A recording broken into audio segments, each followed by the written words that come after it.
104? Dahmer smiled, calmly raising her palm before pointing at Callie's terrified form backing away. Kill subject 12. My vision was squirming with distortions that warped the asphalt around me, my limbs helpless to respond. 104's broken, crimson eyes scuttled up from the ground, widening in excitement. Her tiny fists clenched, her other hand slowly pointing 3 fingers at Callie, with a casual motion that made my heart stop dead in my chest. John, Callie softly whispered. I'm gonna make... Her flesh vaporized in a flash, words strangled to a violent choke as her spinal cord was wrenched into the open. Her limbs were thrown in every direction, green eyes instantly charred black before the asphalt surrounding her imploded with a massive crater. What was left of her body flayed to ribbons in a matter of seconds, nothing but steam left where she once stood. 104 staggered lightly, 3 little fingers curling inwards, eyes flashing to me in indifference. Dahmer just laughed.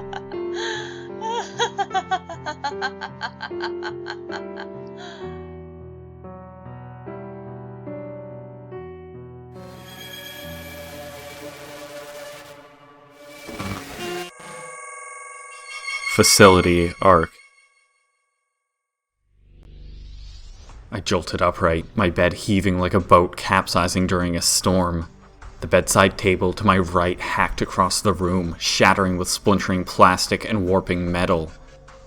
Feeling the world under me sway with violent waves, I found myself tumbling across the floor in a matter of seconds, my bed slamming to the ground beside me as I rolled like a broken doll. My limbs all burned with searing pain, so intense I couldn't see straight. The room pulsed through my vision like rapidly passing scenery, far away and obscured. Red slowly crept into my peripherals, my eyes slowly focusing on a pool of blood, quietly extending out from my form. My broken and battered limbs revealed themselves to be shredded apart with small holes. Needles and tubes lay scattered around me, IVs and strange devices now soaked in blood. My mind burned with agony, beginning to hallucinate as the world around me drifted as if underwater, the blood slowly twisting into small spheres. I just tried desperately to turn my head, only to find that I couldn't. Swiveling my eyes back down to my broken body, I quickly realized that none of my battered limbs responded. Panic rapidly consumed me, the world beginning to swirl faster and faster as my head pounded, vision going dark.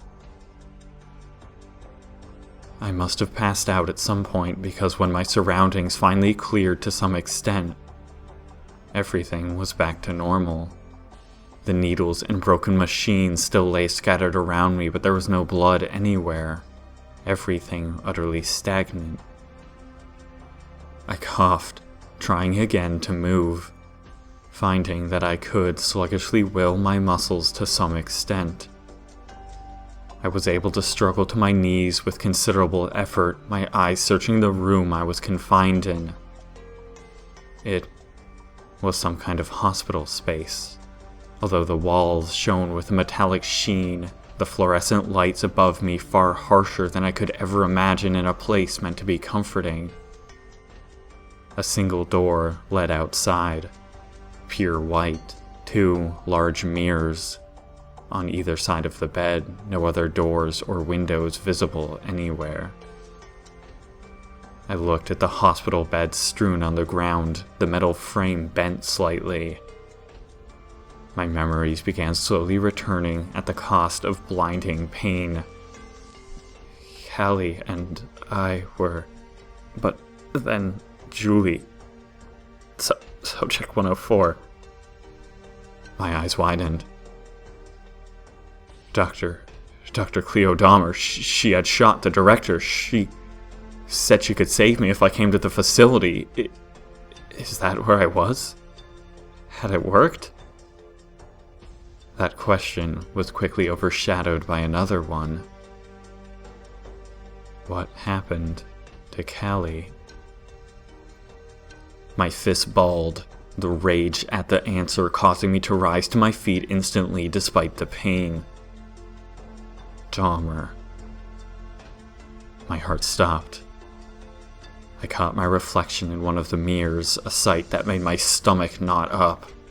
Sunken eyes looked back at me, my body nearly unrecognizable as my matted hair covered dead skin. I was horribly thin, nothing but a ghastly skeleton. To have lost so much body mass, it was as if months had passed since my last memory. I appeared to be wearing some kind of uniform, an olive green jacket with black accents unzipped atop a black undershirt.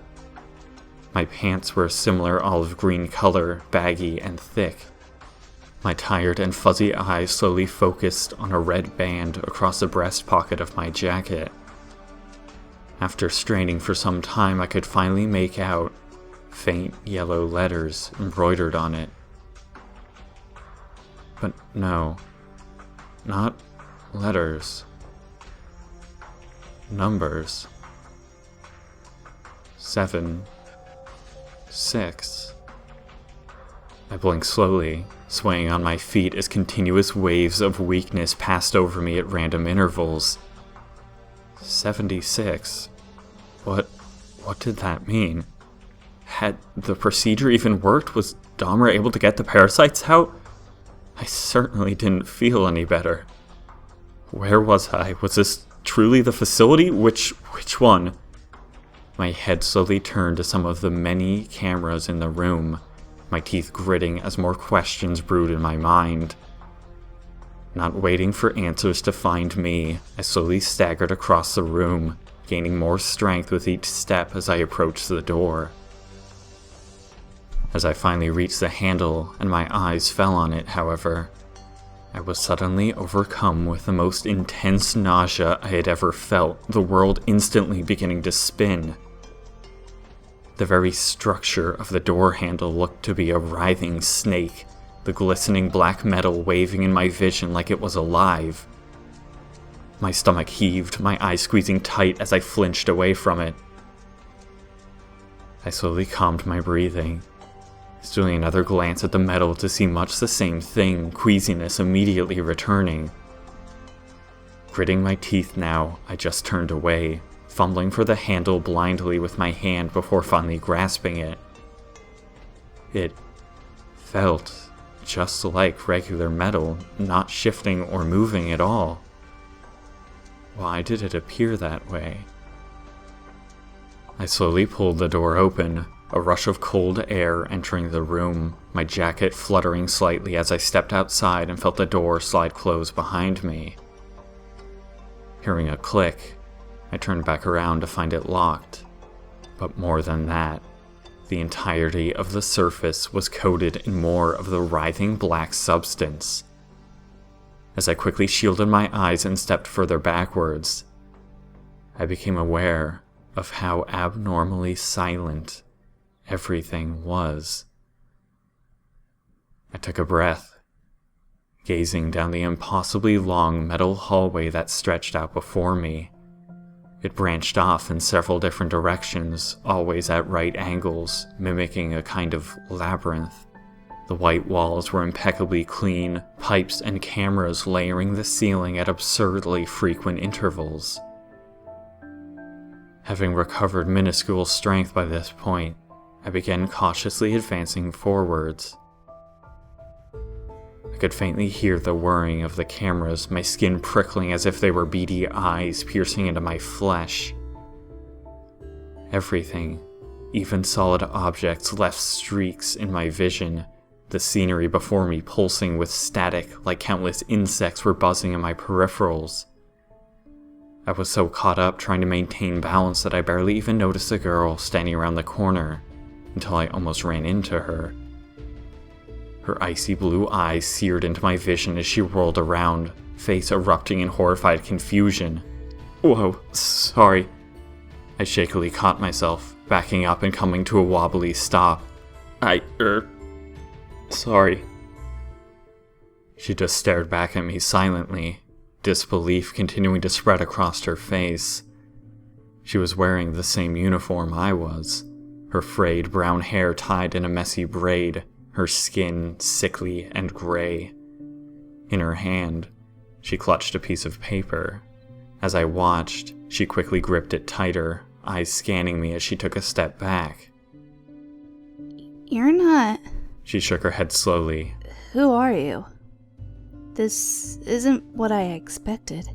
I stammered, looking down at myself as if this was a difficult question. I am John Matthews. I'm not sure what you're talking about. Expect what? John? She repeated, as if I answered something completely nonsensical. What do you mean? My name? I questioned, going over it in my head to see if I was saying something wrong. It's John. And you? O2. She stammered, eyes flashing down to her uniform as her arm moved, revealing the rough yellow numbers. Yeah. I shook my head, putting up my hands and again stealing a glance at myself. I guess I'm 76 then. Can you tell me exactly where we are? North Wing. She spoke out, glancing around herself. Near 7th Ward. Did you say you were 7th class? No, not the specific area. I clutched at my head. Sorry, I meant, where are we in general? What is this building? This is a facility, right? My voice slowly died out as I saw her sheepishly crumple the paper and shove it into one of her pockets. Never mind that then. She spoke softly. Don't worry about it, 76. Goodbye. With that, she turned around, beginning to slowly walk away. Whoa, oh wait! I cried, quickly running after her. What do you mean? My hand moved close around her arm, only to suddenly snap backwards with an explosion of blinding light. My eyes went wide, a panicked gasp escaping my lips as a horrid crack wrenched me to the ground. My hand charred dead black as a blast of fire rushed across my skin. I rolled uselessly, tired limbs doing little to stop me before I finally came to a broken halt. I gagged, eyes still wide with horror as O2 stopped cold, hands splaying out in shock. What are you doing? She coughed, stepping closer. I just rolled to my knees after some effort, staring at my hand, only to nearly lose my stomach.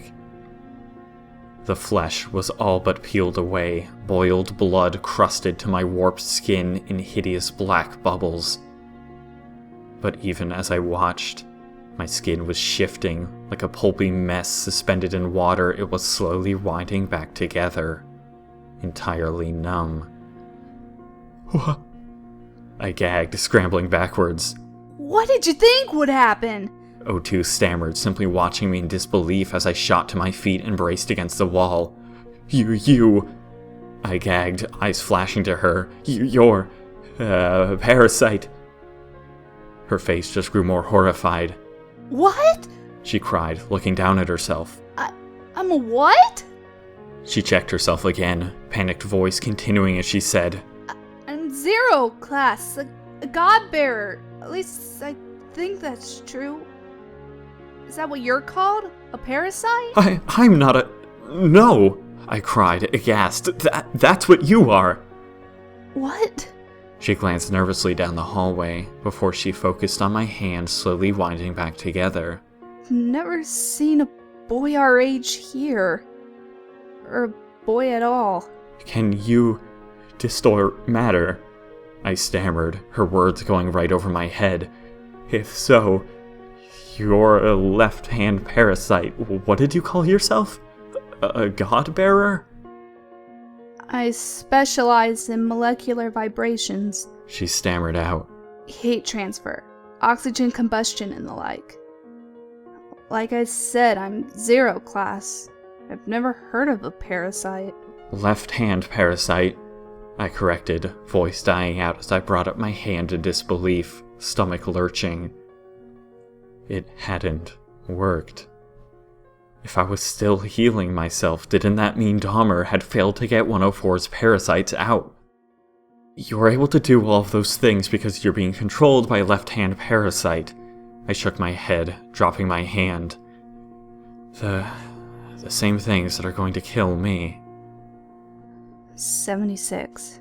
O2 just spoke softly, reading the numbers over again several times as she stared at my jacket.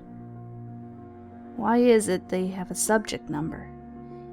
Even if it is very limited God no control, only God bearers are assigned subject numbers. I'm not a God bearer.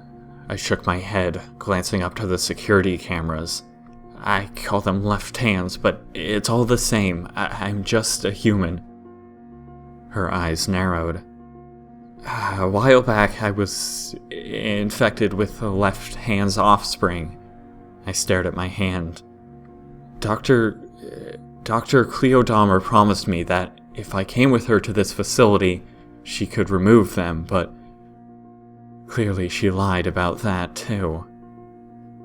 O2 just shook her head. 7th class is reserved for God bearers with extreme defects.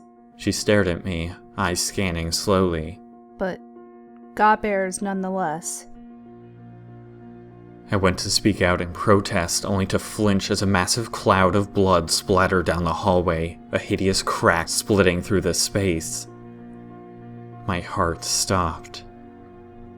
The little girl slowly walked into view, heading down a different hall in the opposite direction. 104.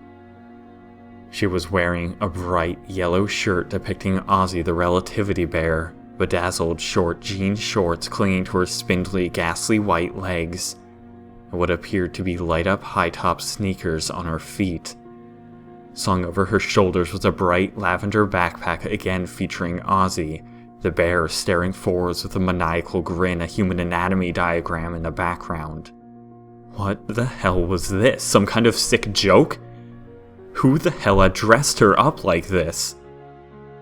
My fists balled instantly, my legs locking in a sprint as I tore down the hall after her, screaming out, "Wait!" 76, no! O2 shrieked, horror erupting through her face. Don't! I didn't listen, eyes narrowing as the little girl's form again exploded into vapor, disappearing from view with a violent, paper-thin blood trail dropping to the floor. My fists clenched harder, cameras rushing past as I splashed through the pool of blood. 104! Get back here! O2 was still following behind, eyes horrified as she continued to cry out warnings. I followed the thin blood trail, stopping and cursing as it went straight through a wall, small blood spatter indicating she had teleported through. My teeth gnashed, resolve not fading as I tore around the wall, finding a door on the other side. O2 finally caught me, hands splaying out as she hysterically tried to stop me without touching me. The daughters will kill you if you get close. She cried. What the hell are you doing? My hand yanked at the handle, finding that the heavy metal didn't budge. Damn it! I hissed, slamming my fist against the door, flinching backwards as my own hand liquefied, bones snapping uselessly against the metal and painting the chrome sheen with hot blood. Careful with distortions! O2 cried, flinching backwards, terrified gaze darting up to the cameras. Christ, 76, you got a death wish? The breath left my lungs, my eyes wide with revulsion as I watched my battered limb rewind together slowly, a massive dent revealing itself in the door as my blood dripped down the surface. I gagged, feeling sickness erupt into my heart, vision suddenly swimming, snakes squirming on my insides as distortions of my own creation licked at the flesh of my arm. I breathed to myself in panic, wobbling on my feet. What? I'm not... I put out my hand to brace myself, only to again watch it tear itself apart with violent slashes of scalding blood, leaving my broken body to slam to the ground as O2 backed up in horror. My vision pulsed with darkness, my muscles unresponsive. Attempts to move my limbs only resulted in more flesh being torn away. I clenched my eyes tight, burning pain snaking its way across my shredded joints. O2's panicked voice quickly became distant rumbling, consciousness leaving me as I felt warm blood pooling beneath me.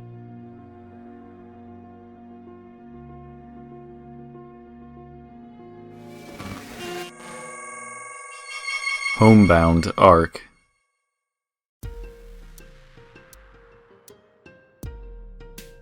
The ghost town sprawled out before us like a decaying carcass, wooden ribs shuddering in the approaching evening as it fell apart in silence. Our haunted shadows stretched long before us as we steadily made our way forward. Penny's hand brushed mine as she walked beside me. My skin flashed with color, both of us flinching and pretending to not notice the contact. This place is damn spooky! Max cheered, rustling his backpack on his shoulders as he spun to survey the space. It really is ominous up close. Sarah agreed calmly, icy blue eyes flashing in the dim light as the sun was consumed by the surrounding hills. Penny didn't say a word, just took a deep breath. Her pace slowed slightly. Once we get inside, I nodded softly. We only use our flashlights in the case of an emergency. Duh! Max smirked. Until the blackout knocks out the cameras, that is. The cameras that nobody is watching. The cameras that probably don't work anyway. Better safe than sorry. Sarah smacked him, nodding at me. Penny picked up her pace again, dark eyes nervously scanning the ground as she ran to again walk beside me. I avoided her eyes as she glanced up at me. I felt bad for dragging her along with me. Not only her, but Max and Sarah as well. They didn't seem to mind all that much, but I felt bad for not giving them a straight answer as to what we were doing here, and why. As far as anyone knew, I had just moved here to Conifer, Colorado a year ago. What I didn't tell anyone was that I had actually lived in this same town 4 years prior. At that time, a massacre in my 8th grade class wrenched my life to a standstill and shook the very foundations of the town. The man, described as a psychopath with a gun, had opened fire, killing all who attended class that day. He then turned the barrel on himself and took his own life. Being sick that day, I was left to live with the grief of losing everyone I ever knew. Following the incident, my father had sent me off to live with my grandfather in New York. After my grandfather's subsequent death 4 years later, however, I was forced to return to Conifer. The pain of living in the location again was nearly unbearable, almost to the point where I couldn't handle it. But thankfully, I was able to make some friends who quite literally saved my life. Max and Sarah had been best friends since long before I knew them, acting more like rival siblings than happy-go-lucky acquaintances. Penny, on the other hand, was fairly new to the town, having moved in from Arizona a year prior to my return. Collectively, we made quite the group of strange individuals fitting in with pretty much no one but ourselves. I loved them for it, and they got me through more than I cared to admit. But it was never quite enough. The ghost town, however. This place, I had gotten them to come along with me to investigate tonight. It somehow felt like the thing I'd been searching for all along. Unlike the tragedy-scarred town beside it, the location was cut off enough, a separate enough entity, that it felt untouched by the horrors surrounding it. I had never seen it before, never bothered to give it a passing glance 4 years ago. And yet, now, when everything about Conifer only made me think of the past, this new location offered what I needed to see. Something new. The very idea of it slowly began to take on the role of the only thing keeping me sane. When I heard of an upcoming planned blackout while maintenance was performed on a nearby electrical plant, I simply couldn't pass up the opportunity to finally check the place out for myself. I wasn't sure how intent my friends initially were on following my ridiculous, almost obsessive desire to visit the location, but as it loomed before us now, I could tell they were motivated as well. Well, Max and Sarah were. Penny mumbled to herself, slowly falling behind the group. I seemed to be the only one to hear her, and the other two continued on ahead as I stopped and turned around. Penny slowly brought the binoculars down from her face, sandy blonde hair quavering across her freckled face as her eyes sparked with worry. "What?" I stammered, watching her again bring the binoculars up and peer through them. John, I've counted 6 security cameras just on the exterior of the buildings alone, she reiterated. I paused, my heart squirming despite my attempts to stifle it. That's to be expected, I grinned awkwardly, glancing back to the town nervously. I mean, right? We just need to get a little ways inside, then we can wait for the outage to knock out all of the cameras. I wouldn't worry. Maybe they have a backup generator or something. She fidgeted to herself quietly. I smiled, shaking my head. You're always like this, Penny. You'll see that there's nothing to be worried about. Her face reluctantly softened, eyes darting to the ground. Max and Sarah were waiting for us just outside the town as we finally caught up to them. They were posed like cartoony ninjas, pointing out cameras to each other. We just need to get a little ways in, I restated to them. We shouldn't get daring until the power outage. Sarah nodded, smile growing as she glanced at Max. Max smirked back, patting his backpack. So, what would you guys say if I told you A deafening crack of air cut him off mid-sentence. The explosion was loud enough to nearly shatter my eardrums as a pressure wave slammed into my chest. Max was almost thrown from his feet, eyes widening in panic as the ground shattered underneath us. Dust kicked up as the distant, invisible blast rocked the foundation of the bedrock. Penny shrieked, hands slapping to cover her face as the explosion slowly dissipated into the surrounding mountains. The echoes continued for some time, Max rubbing dust from his eyes as we all readjusted our shaken footing. And that's when a siren booted up. The wailing sound reached us faintly at first. I nearly confused the wailing cry with the ringing in my head until my hearing slowly began to return.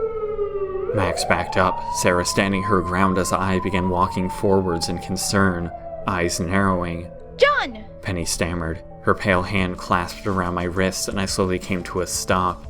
My eyes now flickered with the reflection of distant flames as a massive, fiery plume of smoke began rising up from over the hill where the siren blared. What the fuck? Max staggered, stealing glances at all of us. Jesus Christ, what was that? What is over there? Sarah peered closer into the darkness, walking to stand beside me. I could have sworn it was just wilderness back there. There's nothing on the map.